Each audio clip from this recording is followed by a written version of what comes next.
Olá pessoal, tudo bem? Vou falar mais um caso de neurologia aqui para vocês, mas antes disso, se inscrevam no canal, compartilhem, curtam o vídeo para que a gente possa dar andamento e conseguir fazer mais aulas como essa.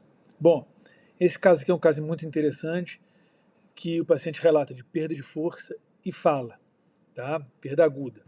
Um paciente de 30 anos, ou seja, um paciente jovem, que chegou no pronto-socorro com um quadro agudo, súbito, de perda de força muscular em membro superior esquerdo, sem dor e dificuldade de fala. Esse evento começou havia 1 hora e o paciente nunca teve acompanhamento médico regular e há um mês estava usando esteroides anabolizantes, sem prescrição médica. Fazia musculação regularmente. Então, um paciente jovem, muito jovem, né, que chegou com perda de força em braço esquerdo e uma dificuldade de fala.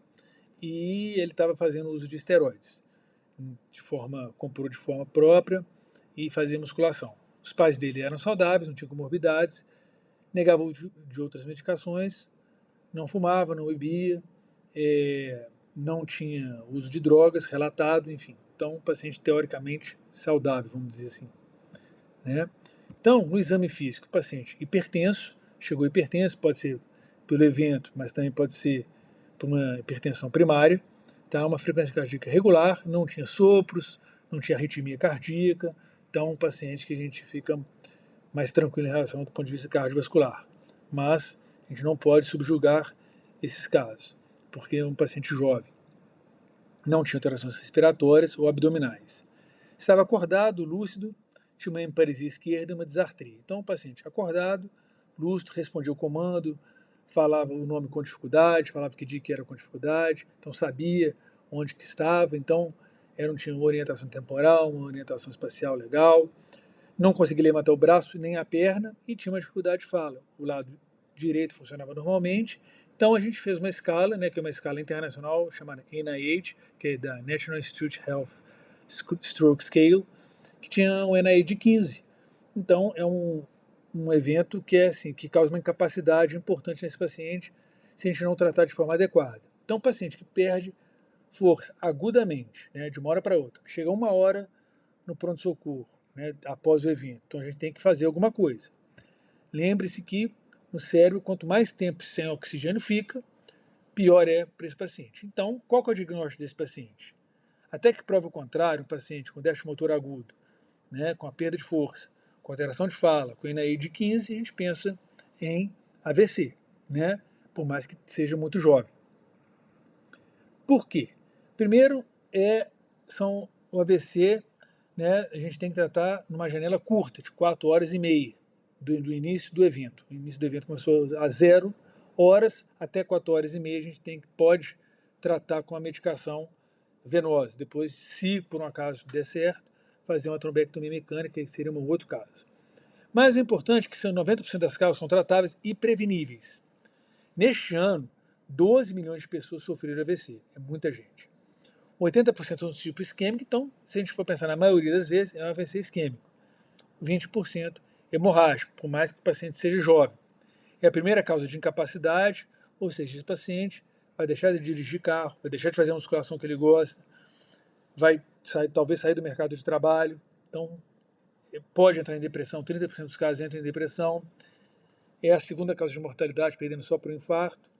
E uma pessoa a cada 6 segundos sofre AVC no mundo. Então, assim, a gente tem que ficar muito atento nesses casos, né? Então, é uma doença que é tratável, uma prevenção secundária, mas principalmente prevenível, uma atenção primária. Então, a gente tem que saber os fatores de risco. E quais são? Existem alguns fatores de riscos que são não modificáveis, que são as causas não modificáveis, que é a idade e a história familiar, né? Quanto mais velho fica, mais chance de AVC tem. E a história familiar a gente não consegue mudar, né?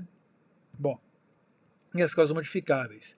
Hipertensão, diabetes, colesterol alto, uso de drogas, excesso de bebida, tabagismo, sedentarismo, doenças do coração, algumas outras doenças mais delimitadas, com doenças da tireoide, doenças do reumatismo, que podem causar também, mas são muito mais raras de acontecer, né? Um estado de AVC com paciente portador de câncer pode dar se a gente fala uma síndrome paraneoplásica, mas enfim, mas o básico é isso aí, né? Qual é a conduta que a gente deve tomar com esse paciente? Foi realizada a tomografia de crânio para a gente afastar a hemorragia. A tomografia de crânio é muito importante, porque ela afasta a hemorragia, ela é rápida, 1 minuto você faz a tomografia, né? Ela é barata, ou seja, em relação à ressonância ela é muito mais barata, né? E rapidamente a gente faz esse diagnóstico. A glicemia capilar, afastando a hipoglicemia, enquanto isso a gente acolhe o sangue para a gente fazer outros tipos de exame importantes, como coagulograma, hemograma, para afastar outras causas de AVC, mas a gente já trata esse paciente, tá? Trata esse paciente com cauteplase, né, nessa dose que a gente está falando aqui, 0,9 miligramas por quilo, que a gente realiza a infusão, correr, né, essa droga total em 1 hora, e a gente fez também nesse paciente um ecocardiograma que mostrou um forame oval patente, ou seja, então a causa desse paciente era uma doença do coração chamada forame oval patente. Então a gente tem que ficar muito atento que um paciente jovem pode ter um AVC e a gente tem que achar essa causa, né? Geralmente não é uma causa comum. Um paciente que não tinha fator de risco podia ser um anabolizante. Há várias controvérsias nesse assunto. O anabolizante tem estudos que mostram que pode aumentar o risco de infarto e de AVC, tem estudos que não falam que não compromete, depende do anabolizante. Então, mas a gente pesquisou mais a fundo, não deixamos nos levar pelo anabolizante, buscamos a causa e achamos o forame oval patente, que era para ter fechado ao nascimento, né, esse forame, que é um buraco no coração, e a gente achou essa causa. Então, esse paciente foi feito tratamento, de prevenção secundária com as medicações pertinentes, foi encaminhado para avaliação quanto ao fechamento quanto à cirurgia para fechamento do forame oval, e saiu com NAE de 4, uma leve disartria, uma leve déficit de força, ou seja, vai voltar rapidamente para o mercado de trabalho, para a atividade dele, física, lógico que após de estabilizar o ponto de vista cardíaco, quando for dado alto pelo cardiologista. Então, o diagnóstico desse paciente é um AVC isquêmico devido ao forame oval patente. Então, fica a dica aí, o paciente jovem com AVC, não se limite simplesmente a tratar o AVC, mas buscar todas as causas possíveis. Se não fosse essa causa, a gente poderia achar uma outra causa, né, que seria uma doença, uma vasculite, seria outra alteração, né, mas fique bem claro que tem que buscar a causa, principalmente quando o paciente é jovem. Uma malformação arteriovenosa também pode ser. Então, fique ligado aí, compartilhe, se liga no canal e curta esse vídeo para a gente continuar fazendo, tá bom? Tchau, tchau.